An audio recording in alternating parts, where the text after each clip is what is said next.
He's Danny.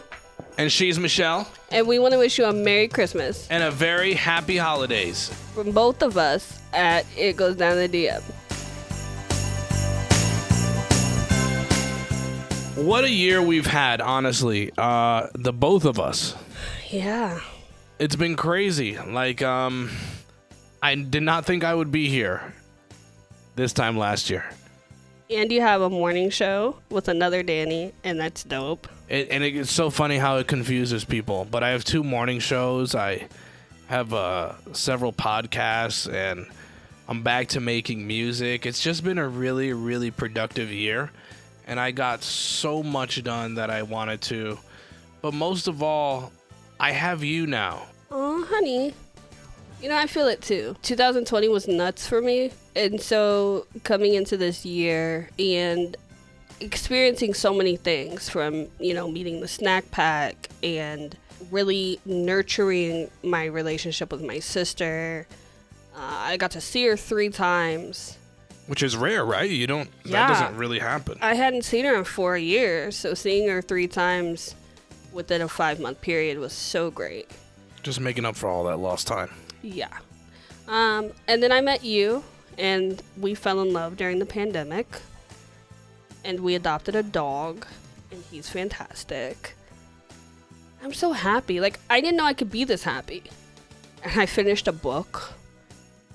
And even though I've had different health things happen, my health has been in a pretty good place. My mental health, my physical health, it's just been really good. It's been a really good year, despite, losing my last 2 remaining grandfathers and other people to COVID.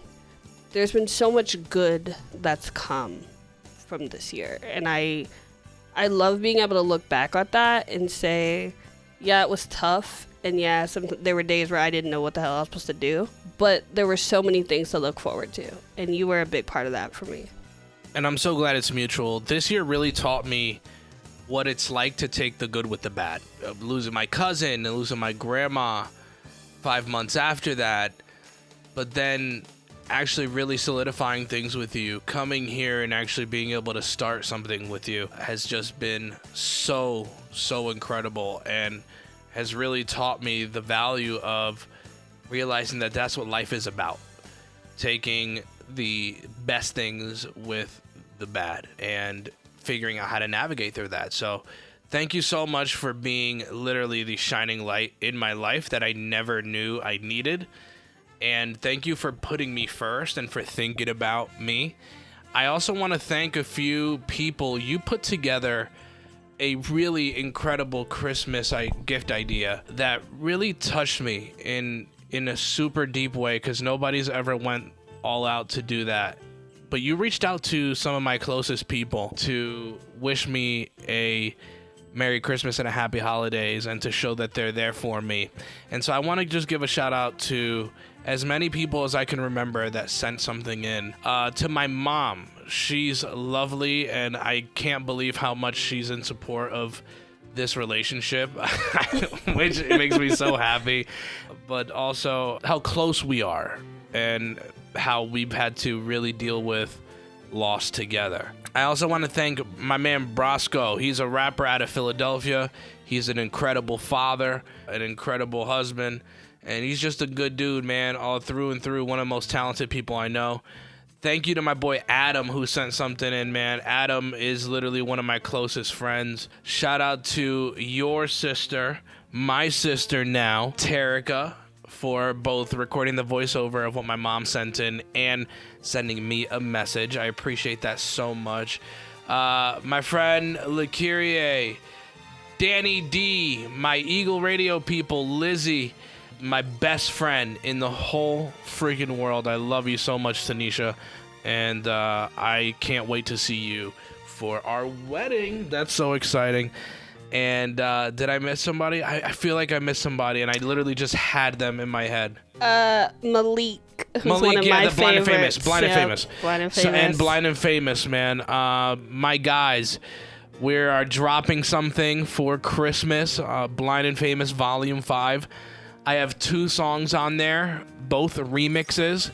So I'm so excited to be a part of the project and a part of a group of such talented individuals. So thank you so much for putting that together, honey. I love you so much. You're welcome, honey. And let's not forget Troy. I want to thank Troy because, like, ever since you told me about Troy many months ago when he first got here, he has welcomed me like family. And when I reached out to him and was like, hey, can you do this? He was like, of course. And then he reached out to me and was like, am I too late? And I was like, no. And then when I was in the hospital, you know, to have strangers to me but family to you reach out, Troy and John both reached out, like, take care of your fiance, make sure she's good, you know, and come back when you're able to come back. And that's a big deal to me because I've never really had that, you know. So Absolutely. To be able to lean on your people who are becoming my people for support, that's been big. And Adam, don't call me homegirl in 2022. But She said, leave that behind. yeah, we're not taking that into the next year. But I appreciate you, and I can't wait to meet you at the wedding, and I can't wait to meet your lady, Lisa, and really just get a real moment to truly bond with you face to face, because we always have the dopest conversations, and we really get each other because we both came from really dysfunctional situations. My snack pack, specifically shout out Brandy, because Brandy really brought us together. She was like, hey, you sound like my friend Denara. I'm going to introduce you to Denara. And then Denara became my spirit twin. We really bonded over, you know, different relationship stuff that we've been through and, you know, our views on spirituality and stuff. So she became my spirit twin. And then Denara introduced me and Brandy to Sierra. And then we just became a foursome. And, you know, it's so healthy. So many people say that you can't have healthy female friendships. But for me to be able to have built, you know, new female friendships, and then even Terica connecting me with Talicia and Sylvia and Kay, that's her snack pack back home. And she was like, hey, this is my sister. And they're like, oh, well, you're our family now. So to have them, Sylvia's mom was in the hospital, and she still reached out to Terica and was like, how's Michele? How are you holding up? Is there anything I can do? You know, and to be going through so much this year and have so many people who were strangers to me before February and March be so invested in my well-being was really a big thing for me. Your mom, like, she welcomed me. Before we moved on, You can do it. To my mom, I actually want to thank Talicia for being like an active, invested listener into our podcast too, because that means a lot. Yeah. You know, so many people don't realize how our closest should be the first ones to show support. And so thank you so much to Talicia for hitting play on our episodes and really loving what we do. And not even just Talicia. Two of my really good friends from high school, Kayla and Haley. Kayla and I have always stayed in contact off and on over the past few years, especially we bond over books. But Haley and I, within the last year, have really reconnected again. And those two are very avid listeners of the podcast. Meeting Markia and building a rapport with her, and she has become a staunch supporter of not only our podcast, but just our relationship and happiness as a whole. But your mother specifically, like, I was with someone whose mother refused to even try to like me. Not even because of anything that I did, but just because that's who she was as a person.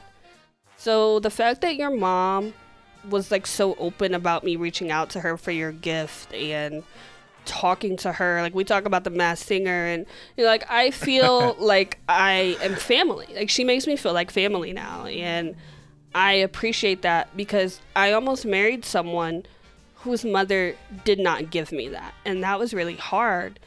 And then my parents, God, my mom Yeah, I had Maureen and Bill at the bottom of this list, but I want you to show your mom some love too, because your mom has been so incredible to me. She loves you. I think if we didn't get married, she would kick me out of the family.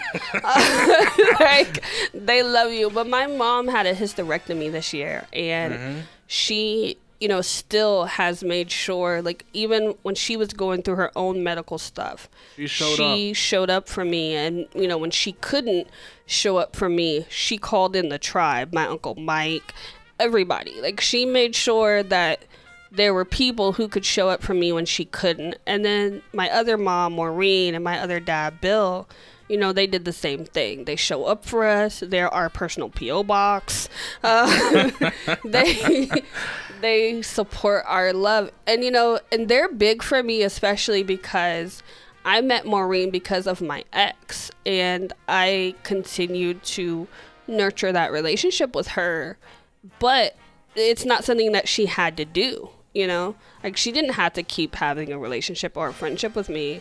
So, for her to include me as family and for her daughters to treat me like, their sister is a big deal. I hope I didn't forget anybody. If I did, it's not for lack of love. I love all of you. I want to give you a name. You reconnected with a longtime friend, a childhood friend, Destiny. So we want to give a shout out to Destiny as well. Yes, I did. Destiny and I have talked more in the past year. Again, like through COVID and stuff, we've talked more in the past year and a half than we've talked in a really, really long time. And she was my lifeline growing up, like being bullied and going through some of the stuff that I'll talk about in my book. Destiny and I always tell each other, like, she got through things in her house because of me, and I got through things in my house because of her. And so I'm going to be 30 next week, and I've known her since I was 7. Wow. And like, we've so genuinely been friends for that amount of time. There's never been hard feeling. There's never been fights, bad talk, anything. Like, we've genuinely been there for each other. So now that we're at a point in our lives where we're really stable, we're planning on vacationing and seeing her, and she can't wait to meet you. And just for all of this, like, I know that 30 is gonna probably be the best year between the book and the wedding, and you're gonna be releasing music and our honeymoon. It goes down in the DM, has been getting a lot of traction on Play. I mean, I can't wait for what's in store for our future. We really hope you enjoy the holidays, and honestly, try to find the best things you could. I know this year's been tough, and with the rise of the Omicron variant of COVID shutting things down, I know we're headed down a dark path in some places. It looks super bleak, right? But really try to stay positive and find those best moments and nurture the relationships that you have built, because you deserve that. And keep your head up. Like, honestly, we respond to emails. So reach out to us if you're feeling alone, if you want to talk, if you want to laugh. All of our friends tell us how funny DITDM is. So definitely listen to us. We will have new episodes very, very soon. But remember that there's always something to smile about. And I promise, like, it sounds like it's a hard thing, but just think about it. Like, I wake up every single day and I see my dog and I see my fiance and I think about my family. And I know that it's another day to get it right. And so I really hope that you guys, as our listeners and as our fans, start looking at life like that. Just look at it as, I'm waking up, I can smile about that, and it's another day to try to right the wrongs that I feel like are happening in my life.